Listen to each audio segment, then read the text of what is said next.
What if I told you that one of the biggest scandals in European history involved a nun, a king, and a secret that threatened to topple both the church and the crown? This isn't some made-up Netflix drama. This actually happened, and the consequences were so explosive that people tried to bury this story for centuries. Picture this.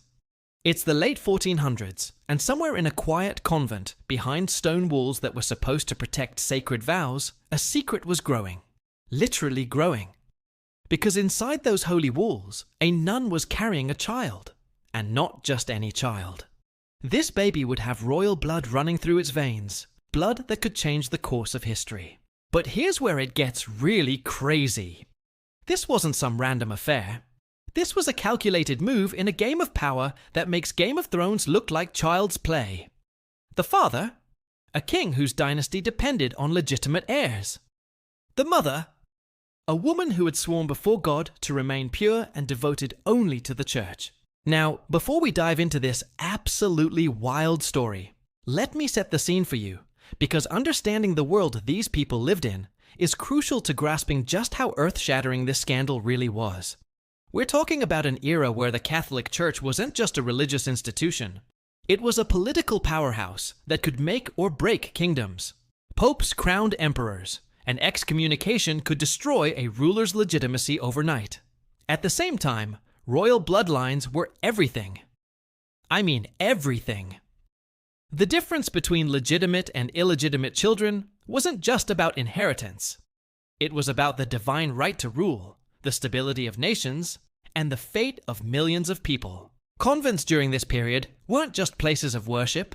They were often repositories for inconvenient women, daughters who couldn't be married off advantageously, wives who had fallen out of favor, and women who knew too much about powerful families' secrets. These institutions were supposed to be sanctuaries of purity and devotion, completely separate from the messy world of politics and passion. But here's the thing about power. It has a way of seeping through even the thickest walls and the most sacred vows. And when you mix political necessity with human desire, you get situations that can literally reshape history. The nun at the center of our story wasn't just any religious woman. She came from a noble family herself, and her entry into the convent had been as much about political alliances as spiritual calling. Her family had connections to the royal court, and she possessed something that made her incredibly valuable in the dangerous game of medieval politics. She was educated, intelligent, and absolutely beautiful. The king in question was facing a crisis that threatened everything he'd worked to build. His legitimate queen had failed to produce a male heir, and whispers about the stability of his dynasty were growing louder by the day. In a world where divine favor was measured by successful offspring, a childless king was a vulnerable king. But here's where our story takes a turn that nobody saw coming. What started as a political calculation, a secret arrangement that was supposed to solve a dynastic crisis, became something much more complicated. Because when you put two intelligent, attractive people in a situation where they're breaking the ultimate taboos together, emotions tend to get involved. The affair that followed wasn't just about producing an heir. It became a passionate relationship that both participants knew could cost them everything. For the king, discovery meant potential excommunication and the collapse of his rule. For the nun, it meant not just breaking her vows to God, but potentially facing execution for adultery and sacrilege. And yet, they continued, meeting in secret, communicating through coded messages, and somehow managing to maintain their public roles while conducting one of the most dangerous relationships in European history. The pregnancy, when it came, changed everything. Suddenly, this wasn't just about a secret affair. It was about a child who could potentially claim royal inheritance. A child whose very existence threatened the legitimacy of the entire system. Think about the logistics alone. How do you hide a pregnancy in a convent? How do you prepare for a birth that absolutely cannot be discovered? How do you plan for the future of a child who, by rights, should never have existed? The answers to these questions involved a conspiracy that reached into the highest levels of both the church and the royal court. People who should have been enemies found themselves working together to protect a secret that could destroy them all. But secrets have a way of getting out, especially when they involve something as undeniable as a baby. And when this secret finally surfaced, it didn't just cause a scandal. It triggered a series of events that would reshape the political landscape of Europe. Are you ready to hear how this impossible situation unfolded? Because what happens next is going to blow your mind. So how exactly does a king start an affair with a nun? I mean, it's not like they were meeting on Tinder, right? The reality is both more calculated and more romantic than you might expect, and it all started with a simple visit that was supposed to be purely ceremonial. King Henry, let's call him that, to protect some historical sensitivities, was making his annual pilgrimage to various religious institutions in his kingdom. This wasn't unusual. Medieval kings were expected to show public devotion to maintain their legitimacy. The convent of St. Agatha was renowned for its scholarship and the noble birth of its residents, making it a natural stop on the royal tour. Sister Margaret, again, we're being diplomatic with names here, was chosen to present the convent as illuminated manuscripts to the king. She was fluent in Latin, Greek, and French, and her calligraphy was considered among the finest in the kingdom. What nobody expected was the immediate and obvious attraction between the 30-something king and the 25-year-old nun. Their first conversation lasted 3 hours. 3 hours. The king's advisors were practically pacing holes in the convent floor, but Henry seemed completely absorbed in discussing theology, philosophy, and statecraft with this remarkable woman. Margaret later wrote in her private journal, yes, she kept a journal, which is how we know so much about this story, that she felt like she was meeting her intellectual equal for the first time in her life. But here's where it gets really interesting. The king didn't just ride away and forget about this encounter. Within a week, he had sent Margaret a gift, a rare book of poetry that she had mentioned wanting to read. The gift came with a letter written in the king's own hand, supposedly discussing theological matters, but containing phrases that any educated person would recognize as romantic poetry. Margaret knew she was playing with fire, but she wrote back. And thus began one of the most dangerous correspondences in history. These weren't just love letters. They were intellectual exchanges between two brilliant people who found in each other something they couldn't find anywhere else in their restricted worlds. The letters became more frequent and more intimate. Henry began making excuses to visit the region more often. Margaret started volunteering for duties that would bring her to the convent's outer chambers. They developed an elaborate code using biblical references that allowed them to communicate their growing feelings while maintaining plausible deniability. The Mother Superior, who was actually Margaret's aunt, began to notice changes in her niece. Margaret was distracted during prayers, spent hours writing when she should have been sleeping, and had developed a mysterious glow that older women recognized immediately.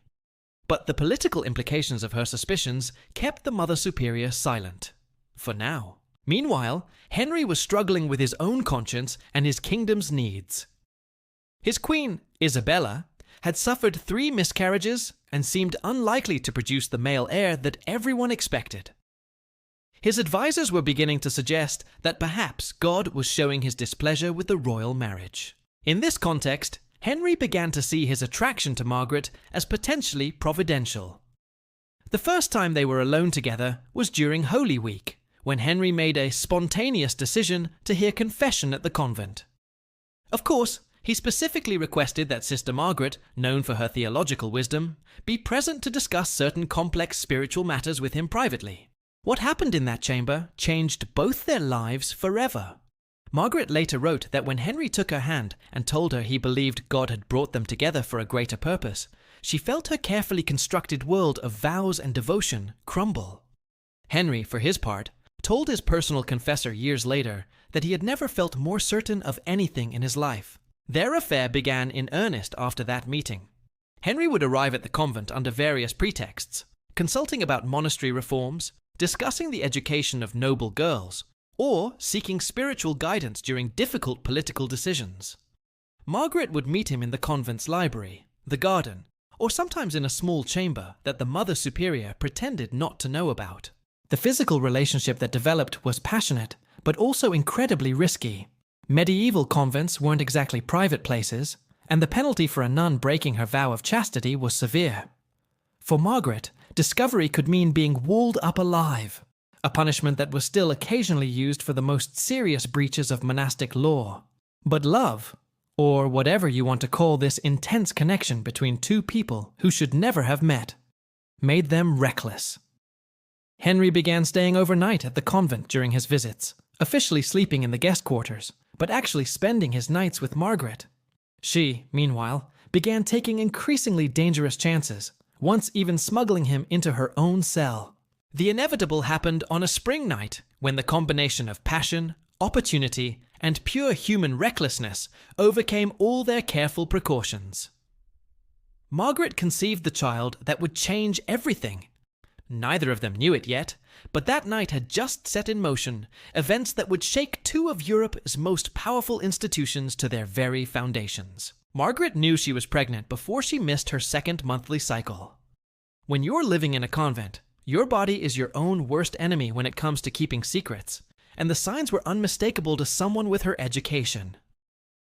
She had helped in the convent's infirmary and knew exactly what the subtle changes meant.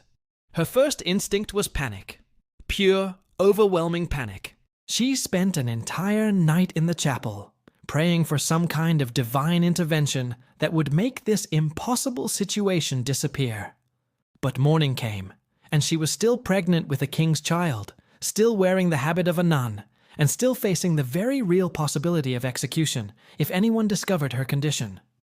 The person who figured it out first wasn't who you'd expect. It was Sister Catherine, the convent's herbalist, who noticed Margaret requesting increasingly frequent remedies for stomach ailments and fatigue. Catherine was 70 years old and had lived in the convent since she was 12. She'd seen everything, and she recognized the symptoms immediately. Instead of reporting Margaret to the Mother Superior, Catherine did something that probably saved both their lives. She confronted Margaret directly and offered to help. Catherine had her own secrets, you see. She'd entered the convent after bearing an illegitimate child to a married nobleman, and she understood the impossible position Margaret was in. Together, they developed a plan that was both brilliant and terrifying. Catherine would brew special teas to help Margaret manage the early symptoms of pregnancy, while Margaret would gradually begin complaining of a mysterious illness that required her to eat differently, rest more, and eventually withdraw from many communal activities. But they couldn't keep this secret alone. The Mother Superior was already asking too many questions, and Henry needed to know what was happening. Margaret made the incredibly risky decision to send word to the king through their usual channels, but this time the message was different. Instead of poetry and philosophy, it was a single line. The spring has brought unexpected fruit. Henry understood immediately. His response came within days, but not in the form Margaret expected. Instead of a letter, she received a visit from Father Thomas, Henry's personal confessor and one of the most trusted men in the kingdom. The priest had been given an impossible task: figure out how to handle a situation that could destroy both the monarchy and create a massive church scandal. What happened next shows just how far-reaching this conspiracy had become.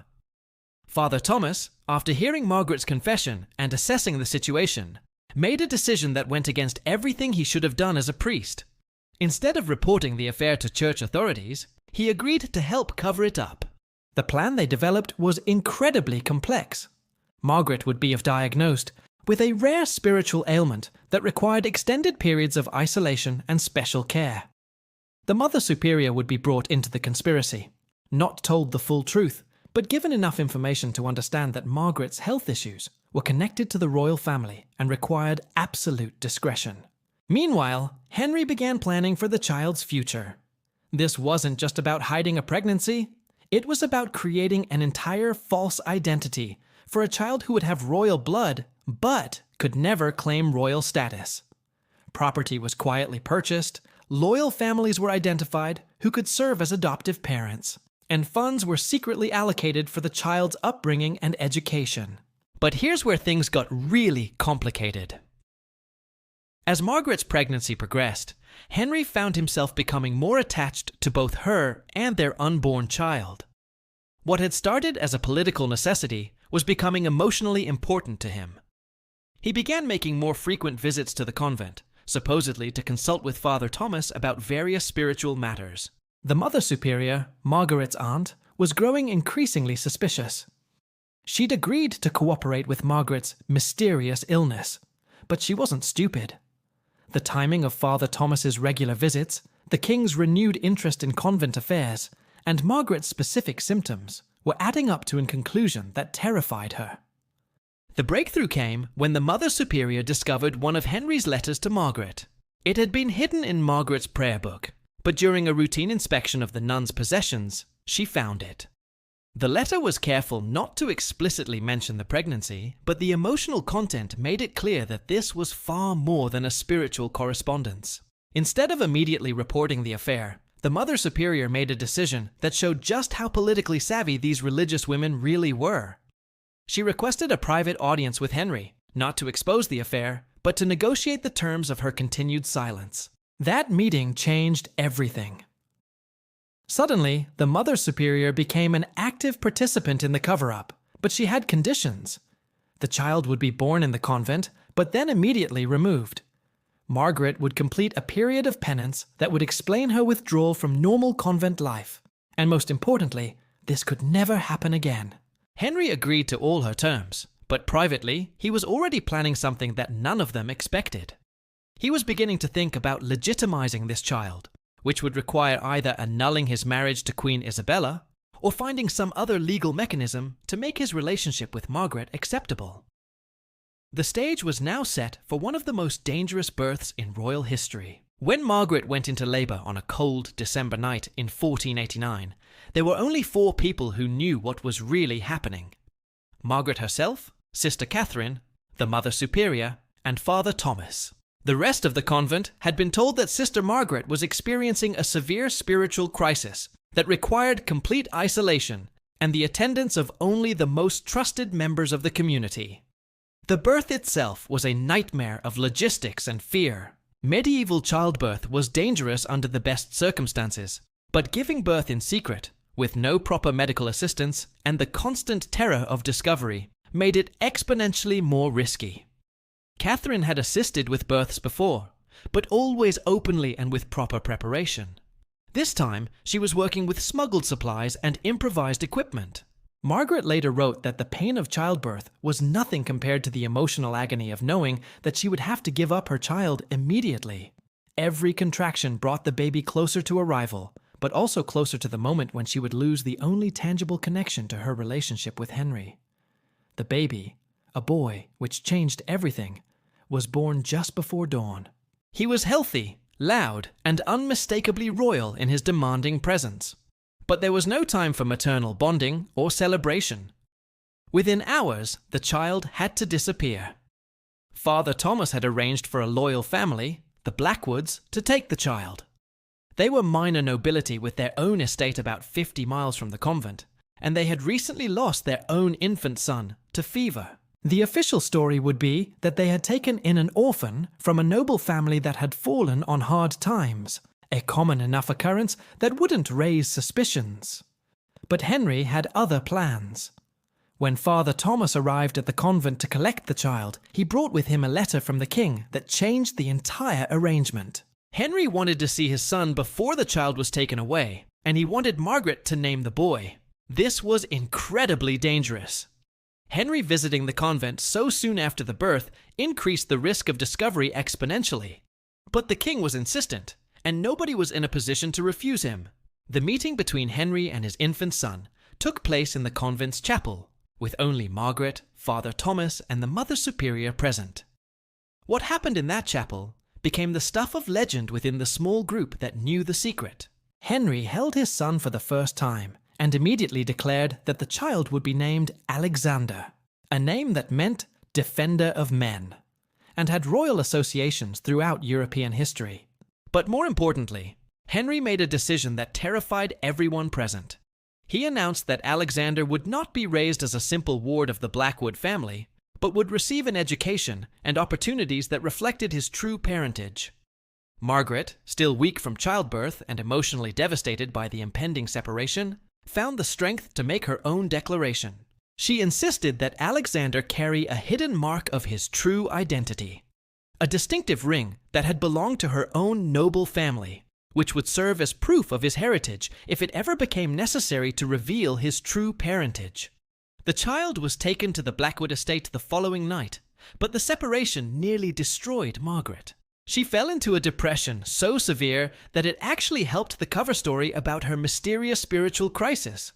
For weeks, she barely ate, refused to leave her cell, and spoke to no one except during mandatory prayers. Henry, meanwhile, was discovering that fatherhood had changed his perspective on everything. He began making regular visits to the Blackwood estate under the pretense of inspecting various properties in the region. He watched Alexander take his first steps, heard his first words, and became increasingly invested in his son's future. But this increased attention was creating new problems. Queen Isabella was beginning to ask questions about Henry's frequent travels. Court advisors were noting the king's improved mood and wondered what was behind his newfound contentment. Most dangerously, some nobles were starting to speculate about why Henry seemed less concerned about the lack of a legitimate heir. The situation became critical when Alexander turned 2 years old. He was clearly intelligent, physically strong, and bore an unmistakable resemblance to Henry. The Blackwood family, despite their loyalty, were becoming nervous about the attention their ward was receiving from the king. Everything came to a head when Queen Isabella announced that she was pregnant again. This should have been wonderful news, but it created an impossible dilemma for Henry. If Isabella finally produced a male heir, Alexander's existence would become even more dangerous to the stability of the succession. If she miscarried again, Henry would face enormous pressure to remarry, or find some other solution to the dynastic crisis. The pregnancy also meant that Henry's frequent absences from court were becoming impossible to maintain. He was faced with the agonizing choice between being present for his legitimate child's birth or continuing to secretly parent the son he'd had with Margaret. The decision he made would ultimately expose the entire conspiracy and trigger one of the biggest scandals in European royal history. The secret that Henry, Margaret, and their conspirators had guarded so carefully for 3 years finally exploded in the most public way possible. During Queen Isabella's childbirth in the royal palace, witnessed by dozens of nobles, priests, and court officials. Isabella had gone into labor 2 weeks early, catching everyone off guard. Henry was supposed to be at the palace, maintaining the royal vigil that was expected during such occasions. Instead, he was 50 miles away, visiting Alexander for the boy's 3rd birthday. When urgent messengers arrived to summon him back, Henry faced an impossible choice: abandon his secret son on his birthday, or risk exposing everything by delaying his return. He chose to stay for Alexander's birthday celebration, a decision that would haunt him for the rest of his life. When Henry finally arrived at the palace, 12 hours after the birth, Isabella had delivered a son, a legitimate male heir who was healthy and perfect. But instead of joy at finally securing his dynasty, Henry's first words to the assembled court were about his regret at missing the birth. When asked where he had been, he gave a vague answer about inspecting properties that satisfied no one.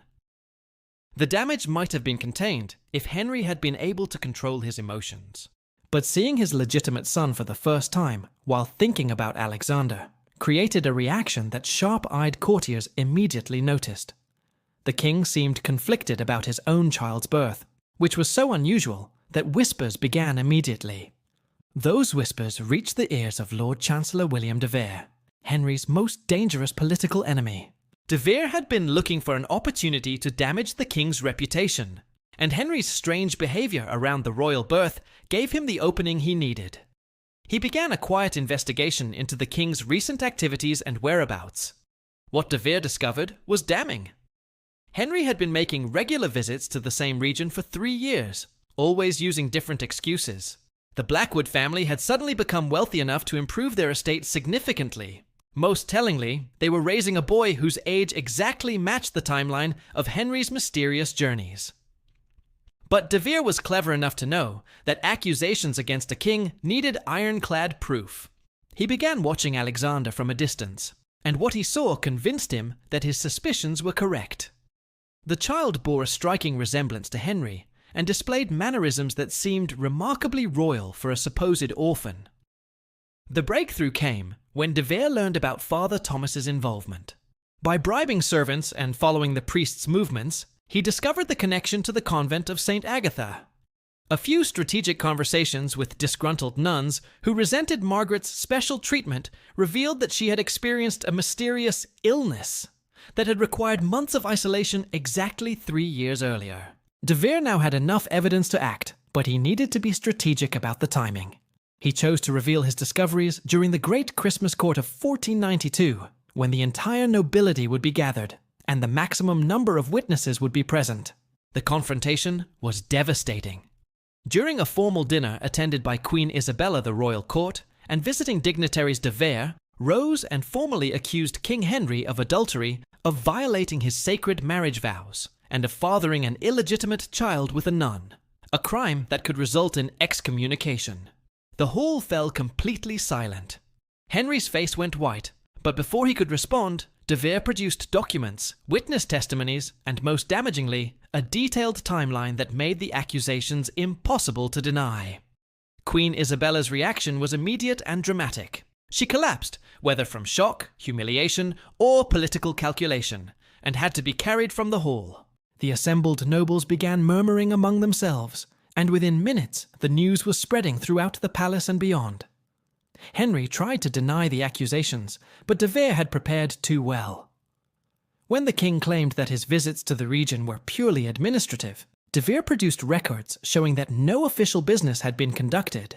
When Henry suggested that any resemblance between himself and the Blackwood boy was coincidental, de Vere revealed that he had witnesses who had seen the king holding and playing with the child in a manner that was anything but formal.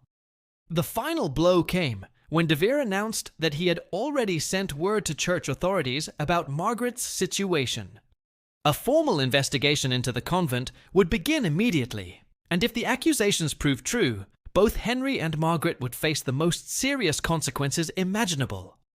The political implications were staggering. Henry's legitimacy as king was now in question.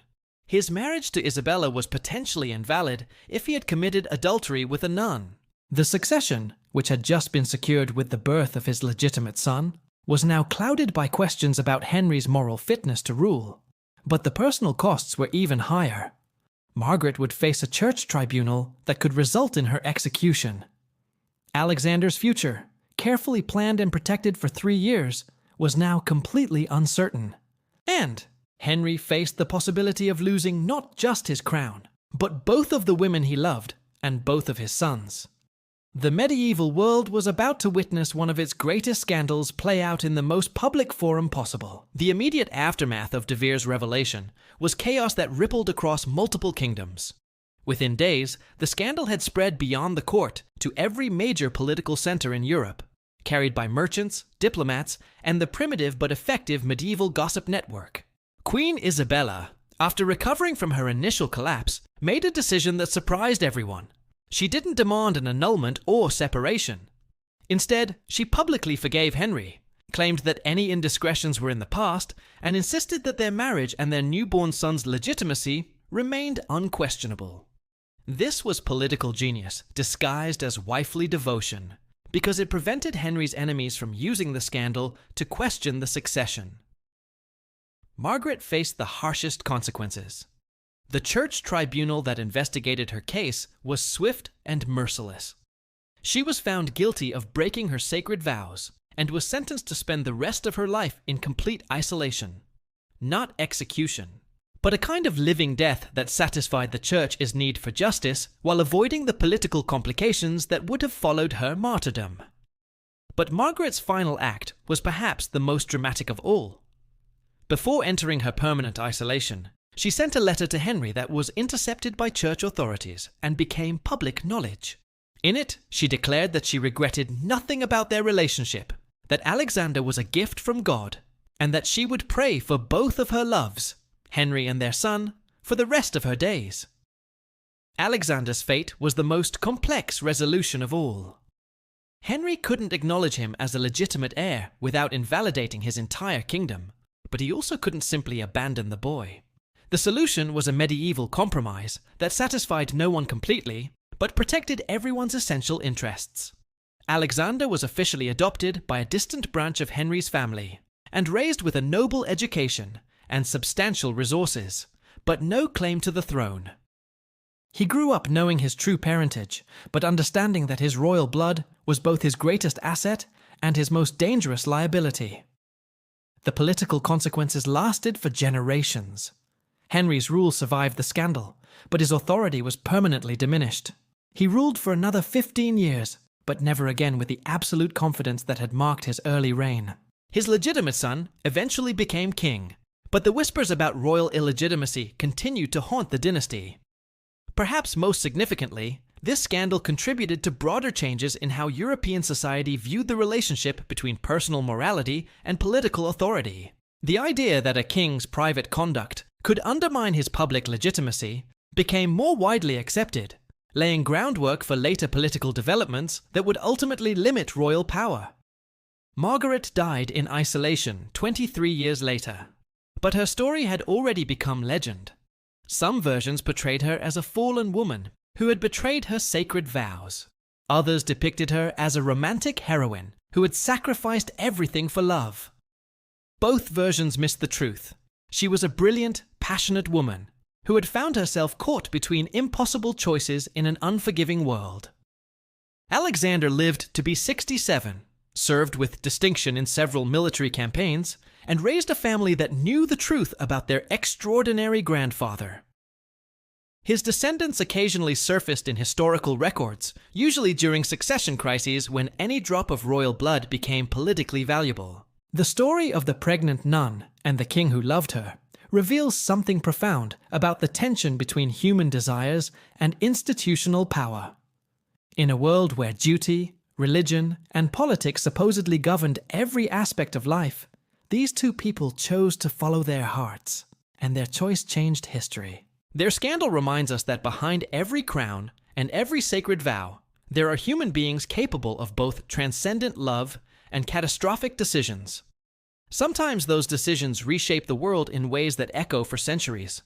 And sometimes, against all odds, love really can move mountains, even if it destroys the people who dare to love along the way.